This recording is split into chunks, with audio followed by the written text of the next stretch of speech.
It's going to be absolutely awesome. Well, we are so blessed to have Michael Ramsden with us here tonight. He has absolutely blessed our cotton socks off this weekend. And I don't know if you heard him last year when we had him in our evening service, but you are in for a treat. Let me tell you a little bit about Michael. Michael Ramsden is the International Director of Ravi Zacharias International Ministries and Joint Director of the Oxford Centre for Christian Apologetics. He has extensively studied and taught law, economics, and moral philosophy, and is passionate about engaging with people all around the world about questions of faith. He has spoken to world leaders at the White House, NATO, and the European Parliament, and he's traveled from Oxford, the UK, to be here with us today. Can we please stand and welcome and honor Michael Ramsden as he comes to speak with us this evening? Thank you. Thank you.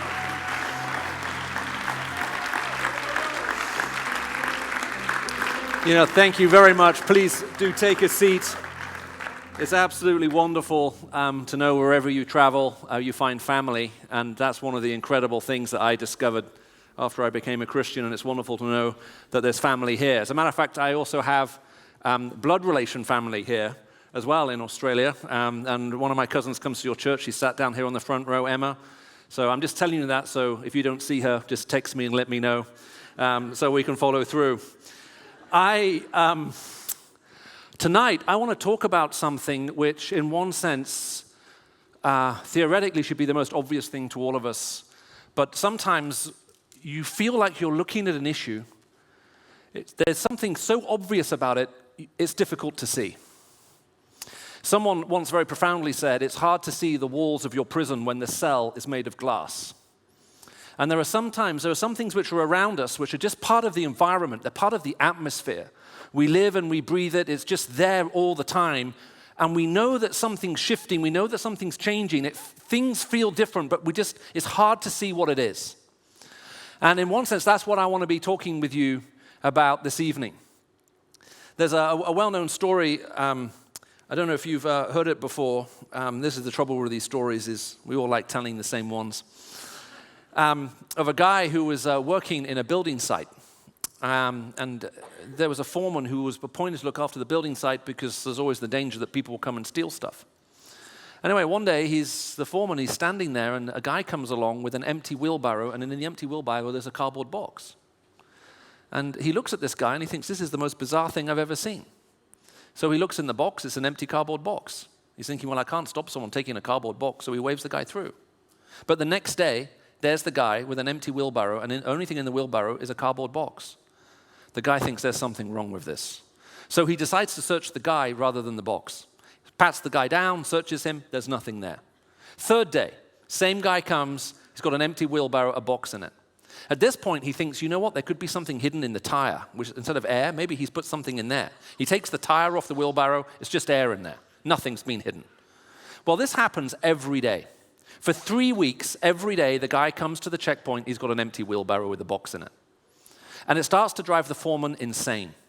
He knows something is wrong. He's sure something is wrong. It's obvious to him something's wrong. He can't tell what it is. He starts to lose sleep. So after 3 weeks, the guy comes, and again, there's the wheelbarrow, and there's the empty box in it. And he takes the guy, and he says, I want you to come brings him into his has a little hut. He makes him a cup of tea, sits him down, and says, you have to help me out. He says, I am literally losing my mind. He says, I know you're doing something wrong. I know that somehow you're cheating me, you're cheating the system. He says, and I can't sleep. He says, I've barely slept in the last 3 days. Every night it's getting worse, and I'm begging you. You have to tell me what you're doing, because if you don't tell me what you're doing, I'm not going to be able to live anymore, and I promise you I'm not going to stop you because I haven't been able to figure it out, but I'm begging you, what are you doing? And the guy sort of looked over his shoulder and said, I'm stealing wheelbarrows. We sometimes, there's something, it's right there. Does that make sense? It's right in front of our nose. We feel like it should be the most obvious thing, and we're struggling. We're struggling. And when it comes to our current culture, there is stuff now which we look at and we're struggling to see it. We can describe it, but we're trying to think, what's at the root of it? What's going on? Just over a year or so ago, I was reading a paper and I came across an editorial that really struck me. It just leapt off the page and I thought, I have to write this down. And so let me just read to you part of what this journalist wrote. He said this. He said, what we're witnessing throughout the West right now is the politics of anger. There is anger at the spread of unemployment, leaving whole regions and generations bereft of hope. There is anger at financiers who brought the global economy to the brink of disaster and yet continue to reward themselves as though nothing has happened. There's anger at CEOs using public corporations for private benefit. And there's anger that while a few have benefited disproportionately from the global economy, most people have seen their standards of living stay static or even decline. There's anger at the perceived impotence of governments to control the spread of extremism and terror. There's a widespread feeling that the world of the 21st century is running out of control. This has led to a resurgence of the far right and the far left. These are dangerous forces. The far right, seeking a return to a golden age that never was. The far left, in pursuit of a utopia that will never be. They are both enemies of freedom. The problems facing the West are real and serious. The results of massive dislocations in the global economy, the information age, instantaneous worldwide communication, and the outsourcing of production and services to low-wage economies. What makes them so intractable is the fact that they are global and long-term, while the very best of our political institutions are national and focused on the immediate future. But there's something deeper behind the dysfunctional politics that we now see. In the past half a century, we have been living through one of the greatest, unstated social experiments of all time. We've tried to construct a world without identity and without morality. Instead, we've left it to two systems to deal with the problems of our collective life: the market economy and the liberal democratic state. Morality has been outsourced to the market. The market gives us choices, and morality has been reduced to a set of choices in which right or wrong have no meaning beyond the satisfaction or frustration of desire. We find it increasingly hard to understand why there might be things we want to do, can afford to do, but we shouldn't do because they're dishonorable or disloyal or demeaning. In a word, unethical. Too many people in positions of public trust have come to the conclusion that if you can get away with it, you'd be a fool not to do it. And that is how elites betray the public they're meant to serve. And when that happens, trust collapses and a civilization begins to die. Meanwhile, liberal democratic states have abolished national identity in favor of multiculturalism. The effect is to turn society from a home into a hotel. In a hotel, you pay the price, you get a room, and you're free to do what you like as long as you don't disturb the other guests. But a hotel is not a home. It doesn't generate identity or a sense of belonging. Now, isn't that incredible? And I can remember just reading that thinking, you're now giving expression to something which so many of us are wrestling with and we're feeling, but it still doesn't even get, I think, completely to the heart of it. It may be describing some of the causes and some of the outworkings of what we see, but it doesn't describe the heart. 18 months ago, the most quoted poem in the world, in editorials around the world, so this is the advantage of Google now, you can do these crazy searches. But there was one poem which was quoted more than any other in almost every single newspaper in almost every country of the world that has a free press. And it was by W.B. Yeats. The center no longer holds, thing fall apart. And we're now just heading into a world of madness. Because that poem somehow also gave expression to something that we feel, that we think we should be able to see, but somehow we can't lay hold of it. And we're struggling to define it. Now, what is going on? Why is it that we're wrestling so much? Why is it that it seems that the three most powerful words in the English language right now are "I am offended"? Why is it that we talk about a snowflake generation? All you have to do is touch someone and they go into meltdown. Why is it that it's never been more popular to feel offended? As someone has said, the only better feeling in the world right now of being right is feeling wronged. And the reason we all want to feel wronged is when we feel wronged, we feel it justifies our anger against someone else. It's very interesting. Normally when we lose our temper with someone and we get mad at them, when you wake up the next morning and you sort of go, oh, man, why did I do that? Or at least that happens to me on a fairly regular basis. But the interesting thing is when you feel wronged and then you're angry with someone else or you're mean to them or nasty to them, you don't wake up the next morning feeling bad about it. You wake up feeling good about it. You even feel they deserved more than what you did to them. And which is why in what's increasingly now called a victimized culture, we're even happy to make up things about other people because we feel they deserve the full vent of our wrath and our anger, given everything they've done against us. What on earth is going on? Now, classically, when we described culture, if you were in sociology, we would talk about, generally speaking, two different types of basic culture and contrast them. on the one side, you had what are called honor cultures. And although it looks different in different settings, there's a huge part of the world that would traditionally fall into this category. And in an honor-based culture, the most important thing is acting with honor, conducting yourself with honor. It's what we look for in our leadership. It's what we esteem and what we value. We want people to act honorably and conduct themselves with honor. And if you were there to attack me and you were to criticize me, I will want to defend my honor. So you attack me and you try to make me look dishonorable, I need to now publicly defend my honor. This looks like different things in different cultures. In the 17th century, 18th century Europe, someone would come up with a white glove, slap you in the face, and then it would be pistols and swords at dawn. Honor-based cultures. That makes sense. Someone has publicly brought you. You need to defend your honor. You have to act honorably. Now, we would contrast that with dignity-based cultures. Now, in a dignity-based culture, the narrative's different. In the dignity-based culture, I don't need to earn your respect by acting honorably. The narrative is you should respect me because of who I am. Simply because of the way I am and who I am and the fact that I'm a person means you should treat me with dignity and respect. And what we look for in our leaders, what we value, what we esteem, what gives you status in your country and your economy is acting with dignity. And in a dignity-based culture, if you attack me, I may not respond publicly to defend my honor. I may take you quietly to a little room somewhere, sit down, say, let's have coffee, and resolve it there. And having resolved it there, I may come back and say to everyone, you know what? We've worked it through, everything's good, let's all move on. And that would be seen as a dignified response. That would be me acting with dignity. And we esteem it, we value it, we look for it in our leadership. Now, the thing that honor and dignity cultures have in common is that you don't go crying off to daddy every time you get into trouble. It's not honorable every time you get into trouble, even if you have huge connections, to pick up the phone and say, Daddy, will you sort this out for me? Does that make sense? You don't make third-party appeals for intervention unless it's really serious, because that's not honorable, nor is it dignified. It's not dignified to act that way. In every culture of the world, ancient Chinese culture, Arabic culture, African culture, European culture, you'll see it in their classic novels. Stories of princes and princesses, who should act with honor but don't. Does that make sense? They're always crying off to someone else to get them to sort off their problems. And either the stories end well, they come of age and they realize how they've been acting, does that make sense? And then they become a good king or queen, or it ends badly, at least for them. They get disposed and now someone better and more noble comes to take the throne and lead the country. And so classically, this is what we've always looked for. But now we are increasingly living in what we call a victim-based culture. In a victim-based culture, the narrative is very different. In the victim-based culture, the narrative goes something like this. Hey, everything I do and everything I say is only explicable by love. But anything you do, if you dare disagree with me, is only explicable through hate. Which means we're now living in a culture where every time someone disagrees with someone else, the only explanation in terms of motive is you hate me. I began to notice this a couple of years ago in England when we had a very interesting series of events that captivated me. There was a very well-known, actually Australian-born Australian-born academic living in England called Germaine Greer.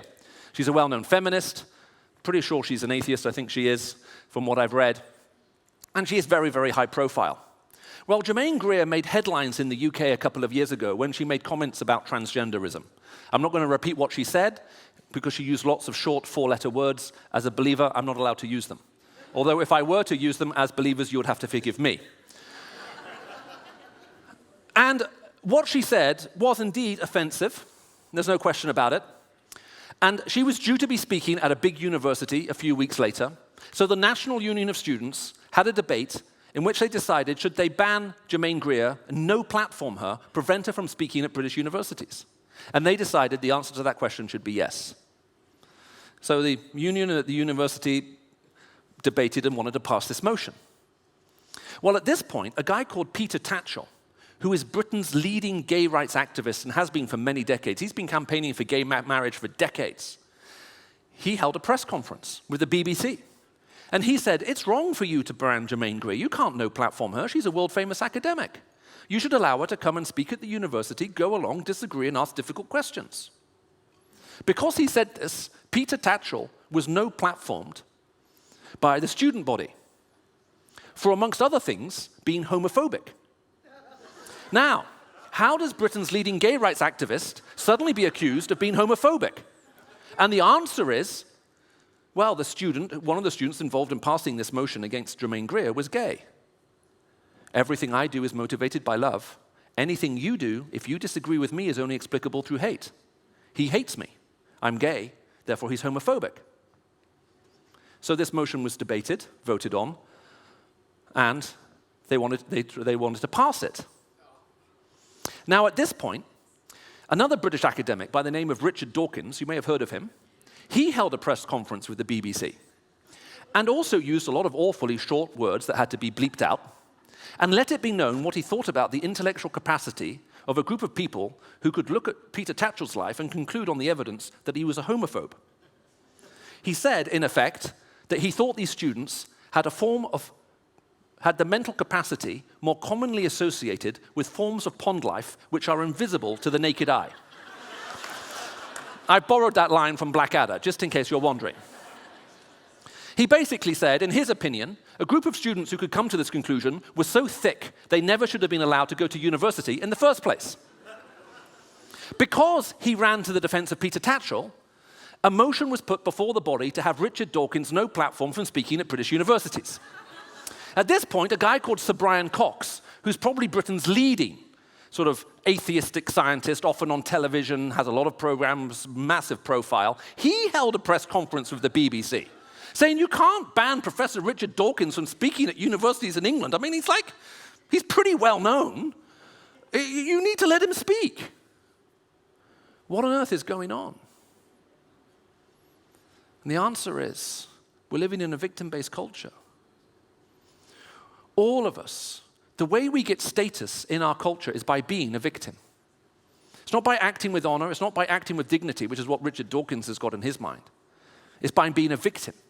And the bigger a victim you are, the more status and the respect you feel that you should command. You begin to believe that the rules that apply to everyone else shouldn't apply to you. You're a special case. Everyone is a victim. How many of you here have seen the original Superman movie? Okay, that's 12. The rest of you are culturally uneducated. Okay, let me ask you this question. What were the original Superman's weaknesses? Apart from kryptonite, what were his weaknesses? And the answer is 0. Morally, perfect. Physically, perfect. Mentally, perfect. Rationally, perfect. He reminds me of me in so many ways. I mean, he's gentle, kind, sensitive, strong. I mean, he was just perfect. Have any of you seen Man of Steel, the millennial remake of Superman? How does that movie start? Superman is on a boat, in a fog, lost. He feels cosmically abandoned, cosmically lonely, misunderstood, misrepresented, separated from his parents, separated from his home. He's not even sure who knows who he is. Even Superman needs a narrative of victimhood to be a superhero in today's culture. Just think about it. Every Marvel movie, and I don't know how many more they're going to produce, but it's been a lot so far. How many of you watch Marvel movies? Don't be ashamed. Put up your hand. Oh, shame on you. It's a complete waste of time. I only watch movies because I do cultural research and analysis. That's why. Just think about it. Every hero in Marvel is a victim. Every one of them. They've all been abandoned, abused, betrayed, hurt, misrepresented. Even Captain America, possibly the most boring superhero ever conceived. In order to have a successful remake, how does the second Captain America movie have to start? He has to be betrayed by his country, betrayed by his friends, abandoned by those, incapable of forming relationship, chronically misrepresented and twisted against. He needs a victim narrative, otherwise he can't be a hero. In a victimized world, for us to have status, we need to portray ourselves as victims. Now, I don't know a lot about Australian politics. I don't know about Australian society. I don't know what it's like on your campus if you're a student. But I want you to take any contentious issue and run it through your head and ask yourself, is the debate being driven by honor, dignity, or victimhood? The trouble with victimhood is then we want to hang on to our pain from the past. It's what gives us status. As a matter of fact, we're even willing to lie and exaggerate about the amount of pain and betrayal we've known, because the more we've known, the more status we have. And the amazing thing is whether I'm speaking in Asia, the Middle East, Africa, Europe, or North America, in every country I've been to, in the last 3-4 years, as soon as I start talking about victim culture, the leaders will come up and say, this is exactly what's happening in our country. How do you know about it? It has become a virtually global phenomena. And it's so dangerous. And it's so dangerous for us. Classically, let's take something which is terrible. You see, for a victim culture to work, you need real injustice. Victim culture isn't about inventing injustice. You need real injustice. The question is, how do you respond to it? So let's take a really bad case, rape. Someone's been raped. Now you want to counsel them. You want to help them. You want them somehow not to be imprisoned by what's happened. Well, classically, the counseling is designed to do at least 2 things. It's designed to do more than that, but at least 2.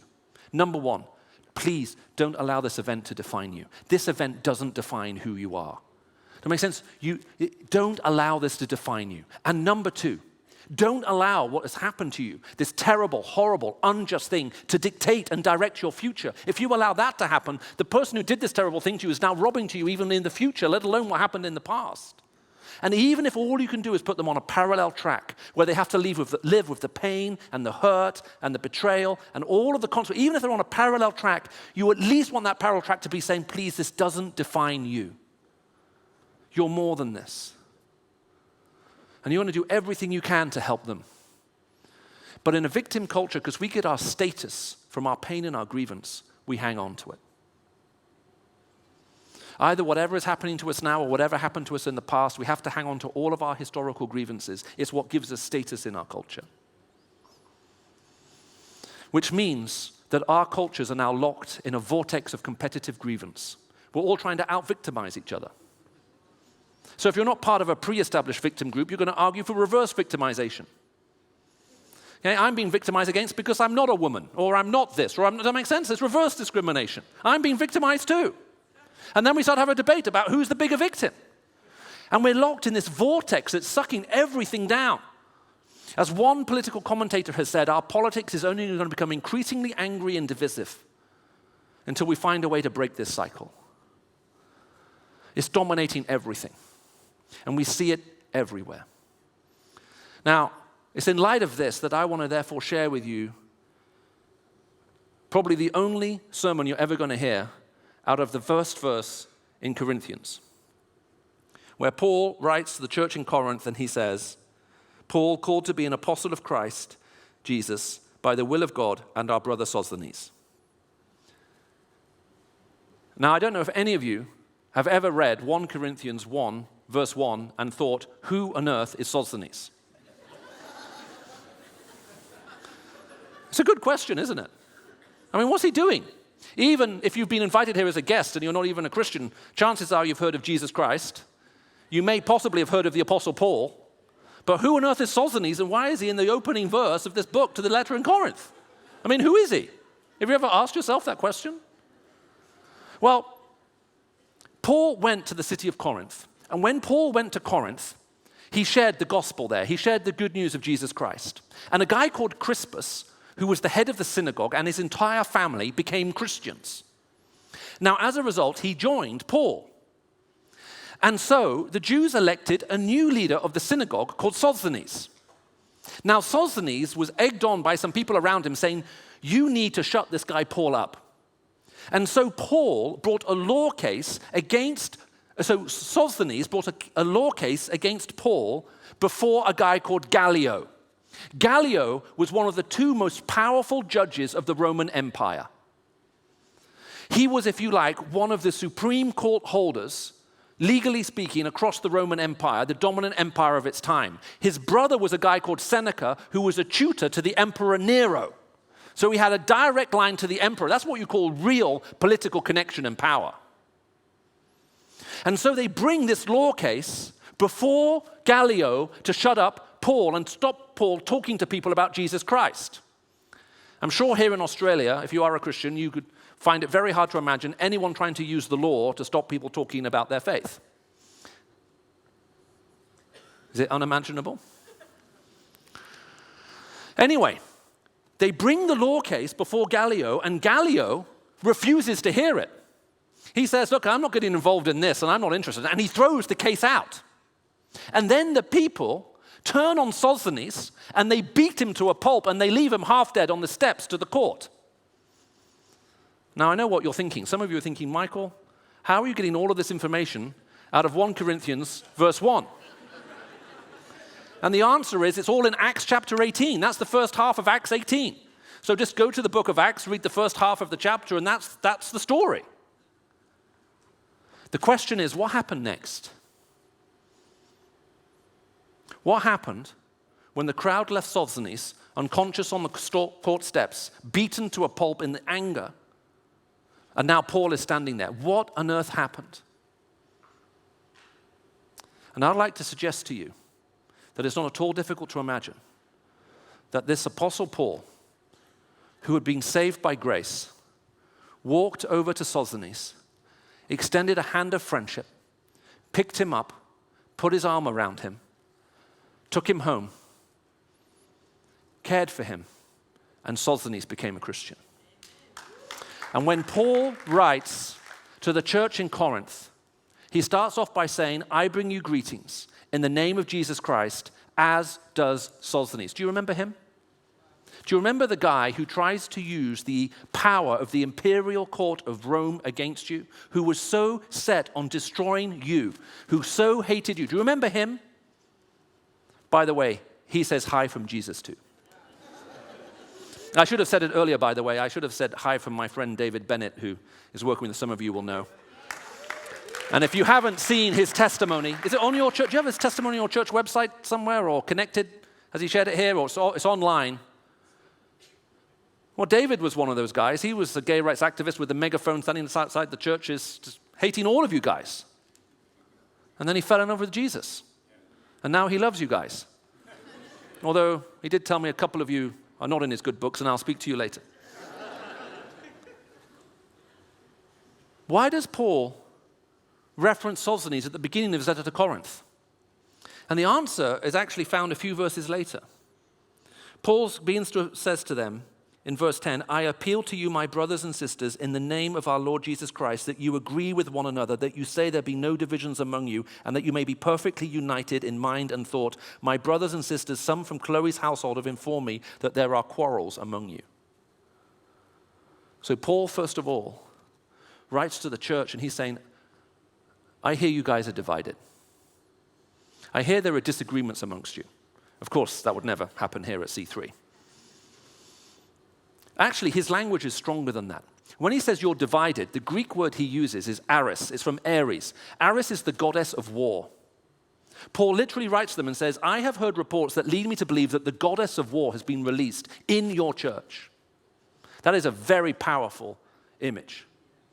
It's very powerful. They're at each other's throats. They're disagreeing with each other. They're attacking each other. And he writes them and saying, I appeal to you. In modern Greek, it's a fairly modern, weak word, paragalore. It means please.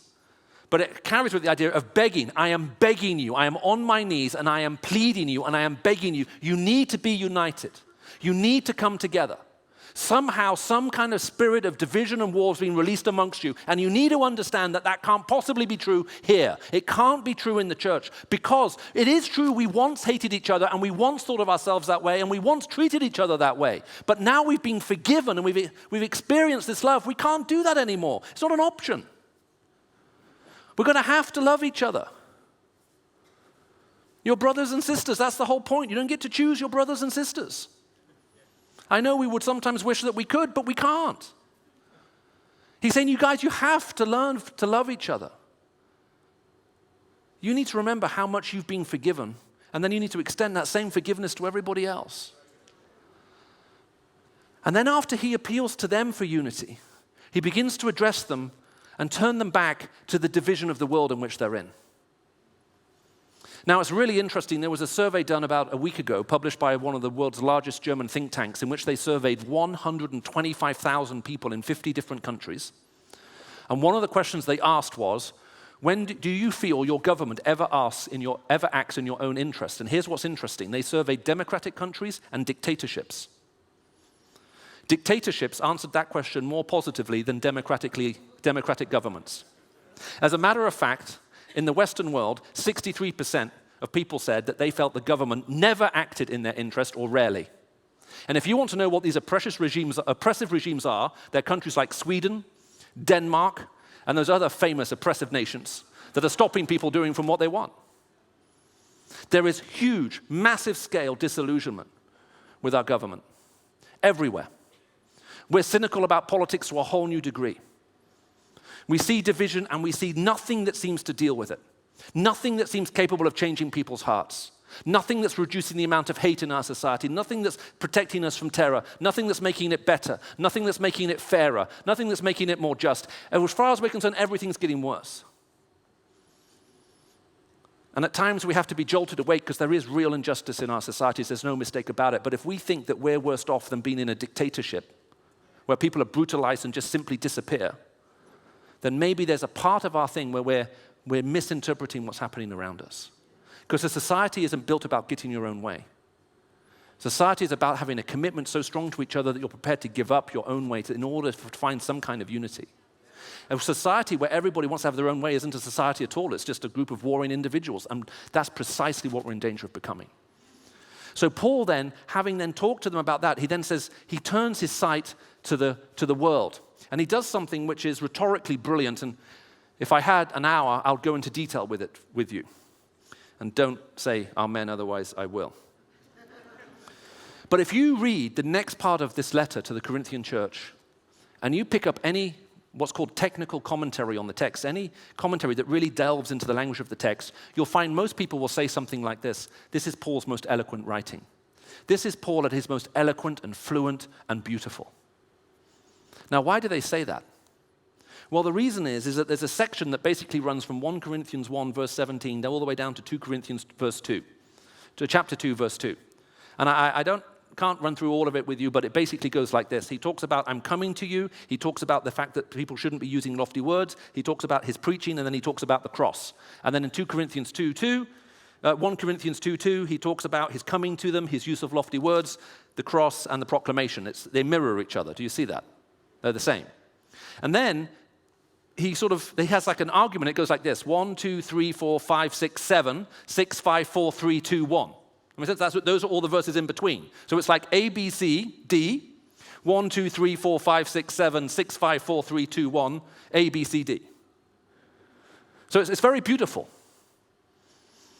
And as a matter of fact, what makes it even more interesting is if you read the passage, he says, this isn't about being eloquent. And he actually warns about it. But he's at his most eloquent. Why most eloquent? Because when he gets to 7, when he gets to the middle of this huge rhetorical structure, he says to them, he comes back to the cross and he says, but we preach Christ crucified, a stumbling block to Jews and foolishness to the Gentiles, but those whose God has called it's both the power and the wisdom of God. You want me to read it to you in how the language it was actually written in? Let me just read it to you. Forgive me for lowering my glasses. I'm not trying to be professorial. This is what's called being convicted by pride inadvertently.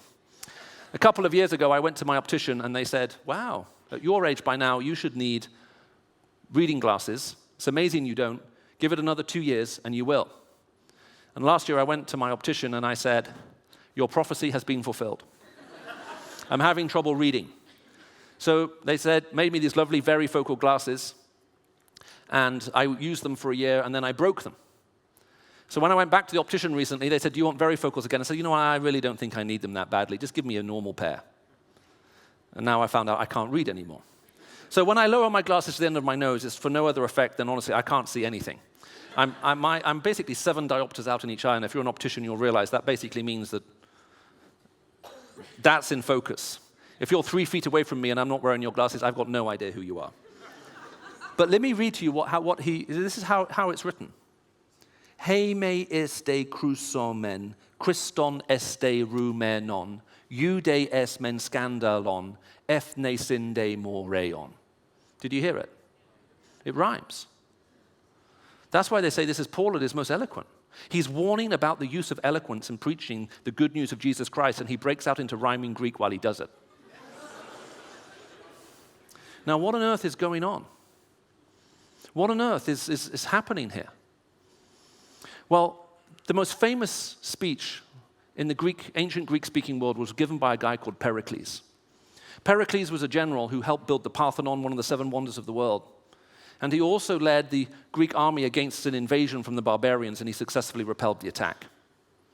And after this great victory, they asked all the great orators in the land to give speeches commemorating the victory.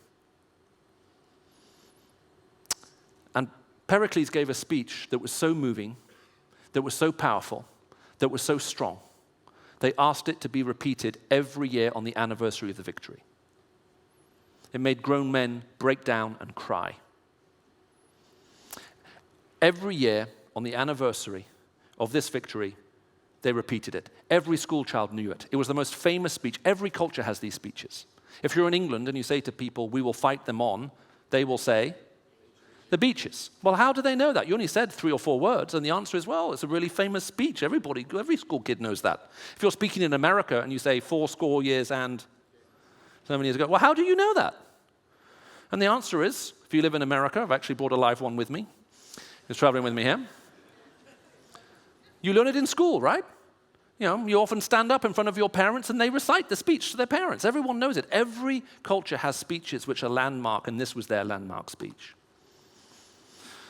And the interesting thing is, if you take Pericles' speech and you take 1 Corinthians 1:17 to 2 Corinthians chapter 2, verse 2, you'll see there are 67 points of comparison between them. And that's slightly too many to be coincidental. But here's the interesting thing about the speech of Pericles. Shortly after this famous eternal victory, the barbarians came back and they destroyed Athens. And every year, on the anniversary of the first victory, even after they'd been defeated, they stood up and recited the first speech. There was a Greek philosopher called Aristotle who said about the speech, he said, the amazing thing about this speech is when I read it, I know it's all historically wrong. I mean, it's completely wrong. We didn't win an eternal victory. It wasn't this huge, irreversible defeat. It wasn't this, none of it's true. We lost. But, he says, the rhetoric is so beautiful. The words, they're so moving. It causes my spirit to soar like an eagle. In other words, what Aristotle is saying is, look, the events have no meaning. The historical meaning of these events have no meaning, no significance, nothing. But Pericles' rhetoric gives meaning to these events which otherwise they wouldn't have. And it's good for my soul. And so much of what we're doing in our politics now is this beautiful rhetoric designed to stir somehow the soul, either to inspire us to anger or to motivation or to whatever it may be. But the Apostle Paul reverses the logic. The Apostle Paul, when he's writing Corinthians, says, guys, it is not my eloquent speech which is giving power to the life of Jesus Christ. The life of Jesus Christ, the gospel of Jesus Christ, his life, his death, and his resurrection, those are real events of historical power, and they give my speech effect. Do you see what he's saying? He's reversing it. He's not saying the preaching of the gospel is not designed to be some kind of emotional story that moves you to tears and you think, okay, God, maybe I'll try and be nice to you. He's saying, no, it's not your speech that gives the gospel power. And if you're trying to give the gospel power through your rhetoric, you'll empty the gospel of its power. When you truly understand the gospel of Jesus Christ, you will realize that his life, death, and resurrection, and the promise of his coming again, is a historical event which is able to change everything else around it, including you. If you're here today and you're visiting as a non-Christian rather than just having been invited from a church, please don't think that the Christian faith is just some kind of emotional state of mind. It affects the emotions for sure. It should inspire, drive us to love, care, and compassion. It should. But it's not some kind of rhetorical device to make the world a better place. It is God has stepped into this world in human form. He has taken on the powers of evil and hatred and darkness, and he's defeated them at the cross. His resurrection is not the reversal of a defeat he suffered at the cross. His resurrection is the manifestation of that victory. And he now comes to us, and he offers us the same power, the same transformation in our heart and life. It's incredible. It is utterly remarkable. It changes everything. It takes people who once hated each other and wanted to kill each other and turns them into brothers and sisters so they can hug each other and embrace each other. We're so far removed from these things, we sometimes miss it. I'll give you just one example. In the Gospel of Matthew, which is one of the accounts of the life of Jesus, if you're reading it, at one point it very casually says, that Matthew the tax collector and Simon the zealot did this together. Well, if you lived 2,000 years ago and you read that, you would have fallen off your chair. Why?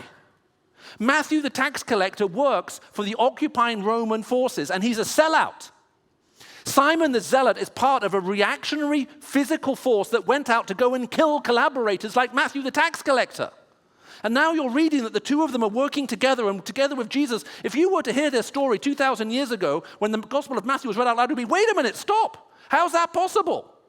That's like me telling you that the leader of ISIS and Donald Trump have become best friends and are going around helping the poor and needy. You would be like, what? That can't possibly be true. There's no way that's going to happen. But when they were reading Matthew, that's exactly what would have happened. What made these two people? Simon the zealot would have preferred to have stuck a knife into Matthew the tax collector than offer him a hand of friendship. What happened in his heart? And the answer is he met Jesus Christ, and Jesus changed his heart and his life. It utterly transformed him. To encounter the person of Christ is to be changed and transformed by him. It is the only hope for a world which is set on destroying itself.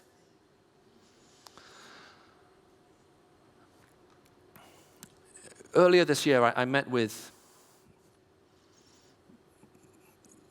someone who, I'm wondering how best to put it. Let's just say he's inspired an awful lot of international terrorism in the last few years. And the opportunity was given to say, would you like to meet this person?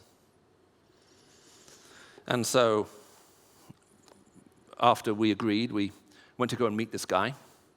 And when I knew who he was, and I'd read about him in the press. And he's one of the most sort of wanted people in the world right now.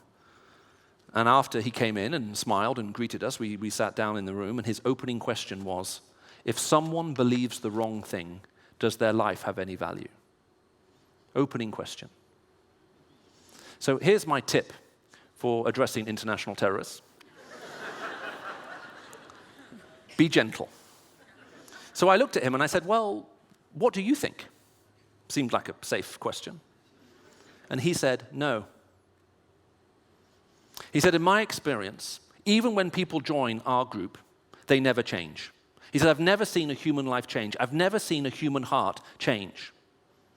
He says, when people join us, they're just as selfish, mean, sex-obsessed, and everything else they were before. Their character never changes. The only thing that changes are their thoughts. He says, so I conclude the only thing we can change are our thoughts. And if we don't change our thoughts to be in correction with what is correct, then that life has no value, because you're refusing to change the only thing you can change. And now I finally understood why he was prepared to kill so many thousands of people within his own religious group, let alone Christians. And so after we'd interacted with him for a while, I asked him a question. I said, do you know the story of the prodigal son in the Bible? And to my shock, he said no, because he was a very well-read man. So I was shocked. And if you don't know that story, it's a story of a father who has two sons, and the younger son comes and says, give me my share of the inheritance now. In other words, Dad, please drop dead. I've been waiting for a long time, and you're still alive to my disappointment. And that's considered to be insulting in most cultures of the world. And I told the story of how the son loses everything, gets completely lost, and when he's still a long way off, the father ran out to him, embraces him, kisses him, and the father offers him peace and forgiveness as a gift, even before the son speaks to the father. And then I said, you see, the father loved the son even when the son was doing the wrong thing and believed the wrong thing. Now, his reaction was interesting. He got exploded with rage. For 20 minutes, he said something like this, that is totally unrealistic. He said, clearly you're a young man, and I felt I could agree with that word.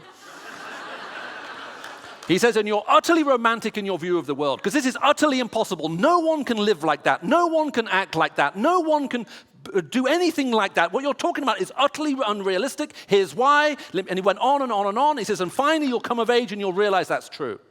And after 20 minutes, when he finally calmed down enough, because at one point he used a phrase where he says, it makes me want to touch the handle of my gun, which is not a good sign. I said, but when Jesus told this story, the Father he was talking about is God. This is how God loves us. And he sat back in his chair and his eyes went all moist. And I said, I've seen plenty of people's hearts change. said, I've known of Taliban fighters who've encountered the person of Jesus Christ, and they've gone from wanting to take other people's lives to be willing to lay down their own life in service of others. And as we talked more and more and more, he said, I'd love you to come back.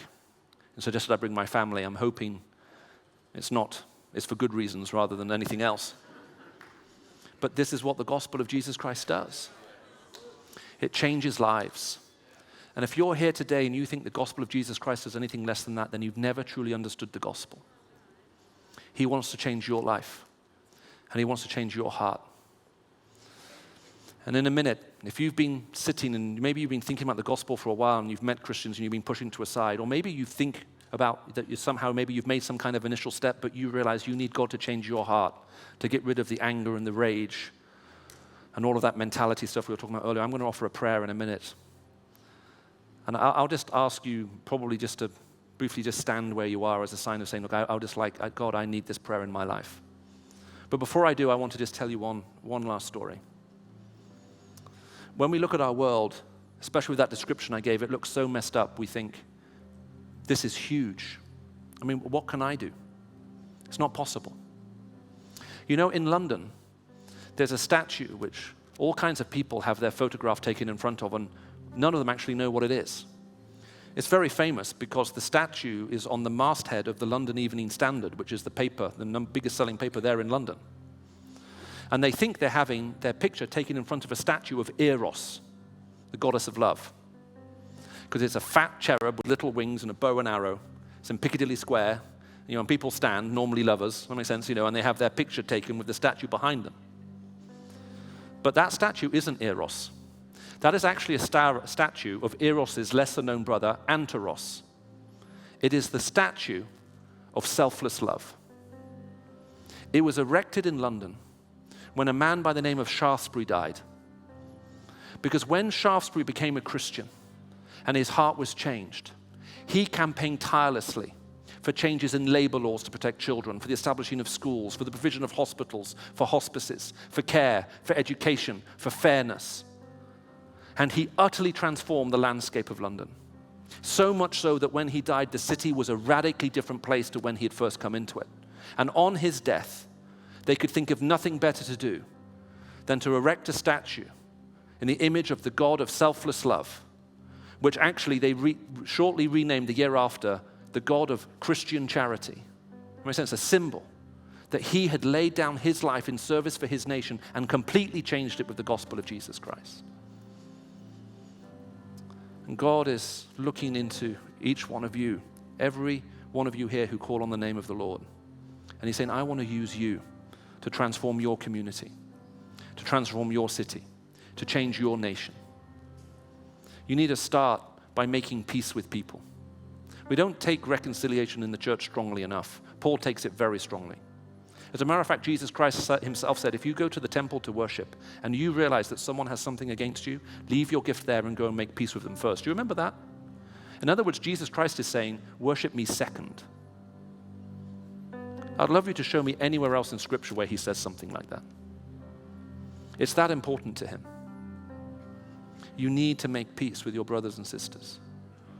And then from there, you begin to make peace in your community. You reach out to those who've been offended, ignored, hurt, lost, abused, and you hold out a hand to them. You invite them to come along. You bring them into your connect group.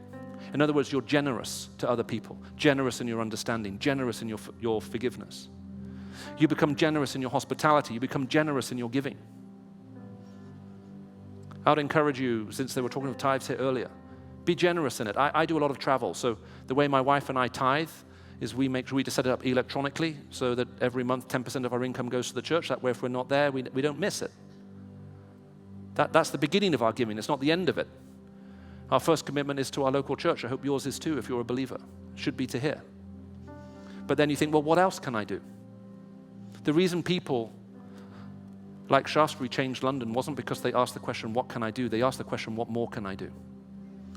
Jesus, what more would you have me do to change this world? Whatever it costs me, however much I have to lay down, I'll do it for you. And so I want to challenge every one of you here who call on the name of Jesus Christ. What more can you do? What more can you give? What more? What is it that God is saying to you that he would have you do to be an agent for change and transformation and good in this world? And for those of you who are on the outside looking in, I'd like to offer this prayer. That you may come to know him. That the love of God may be shed abroad in your heart. Because God himself came into this world in the person of Jesus Christ. He took all the evil, the hatred, and the sin in this world, and he took it with him to the cross, and it was nailed to him there. He's paid the price for everything we've done so he can offer us forgiveness. And through his resurrection, he now offers us a new life, literally a new type of existence, a new mode of being, a new heart. And if that's where you are, then I'll just love to be able to pray for you. And so I'm wondering if I could just make this appeal just a little bit broad. If you're sitting here this evening and you know that you need to respond to this message by giving God your life or maybe giving it to him afresh. If you're sitting here and you're saying, I think that bitterness, this victim mentality, whatever it is taking a deeper root in my life than I ever knew, then I'll just invite you just to stand for a moment and open up your hands as if you want to let something go. Because we just have to let go of all of that and hand it over to him. I know it's a big thing to ask. I'm standing up here. I'm going to be holding my hands out too. Because I want to know the reality and the transformation of this in my heart as well. And I'm going to offer a prayer. And so as we sit here, let me just ask you, are you in that place where you just know you need to say yes to God today in light of what you have? If you have, as I invite you, pray with me. And let's make this resolve, both to know him and to make him known. And let's just pray together. Father, I want to thank you for the fact that you love us so deeply. Lord, you know us. Lord, you see us. Lord, you even see those of us that are sitting here thinking, this needs to be me, but it just feels so scary. Well, it's not too late. Father, thank you that you're able to transform and change our very being and who we are. Lord, thank you that you came into this world to deal with all of the sin and the hatred and the darkness around us. And you came to bring light and love and life. Father, we pray, may we know that new life in our hearts. Lord, may we serve you. Lord, may we fall in love with you afresh. And Lord, may we give ourselves to you. Lord, change us and use us, Father, Lord, to bring change in this world. And we pray all of this in Jesus Christ's name. Amen. Well, thank you for staying awake. It's been a pleasure being with you. Pray for everyone in the Bible school. I'll be speaking to them on Tuesday. They'll need an extra measure of grace. For everyone else, enjoy the rest of your evening. Thank you for having me. Pastor Chris.